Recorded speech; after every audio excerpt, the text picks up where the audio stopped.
ഇനി വരാനിരിക്കുന്ന കാലഘട്ടത്തെ ബിബ്ലിക്കലി ഒന്ന് വർണ്ണിക്കാമോ എന്ന് ചോദിച്ചാൽ നമുക്ക് പറയാൻ സാധിക്കുന്നത് വിശുദ്ധ മത്തായി 24:6-7-8 തിരുവചനങ്ങളാണ്. നിങ്ങൾ യുദ്ധങ്ങളെപ്പറ്റി കേൾക്കും, അവയെപ്പറ്റിയുള്ള കിംവദന്തികളും. എന്നാൽ നിങ്ങൾ അസ്വസ്ഥരാകരുത്, കാരണം ഇതെല്ലാം സംഭവിക്കേണ്ടതാണ്. എന്നാൽ ഇനിയും അവസാനമായിട്ടില്ല. ജനം ജനത്തിനെതിരായും രാജ്യം രാജ്യത്തിനെതിരായും ഉണർന്നെഴുന്നേൽക്കും. ക്ഷാമങ്ങളും ഭൂകമ്പങ്ങളും പലയിടങ്ങളിലും ഉണ്ടാകും. ഇതെല്ലാം ഈറ്റുനോവിൻ്റെ ആരംഭം മാത്രമാണ്.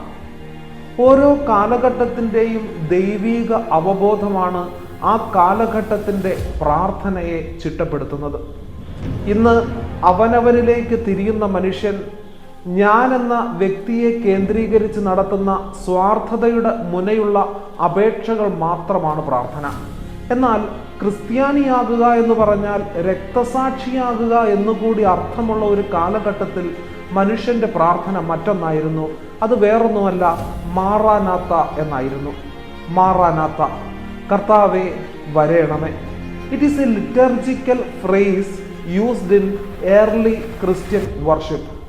വെളിപാട് 22:20 1 കോരിന്ത്യൻസ് 16:22 നമുക്ക് ഈ പ്രാർത്ഥന കാണാൻ സാധിക്കും.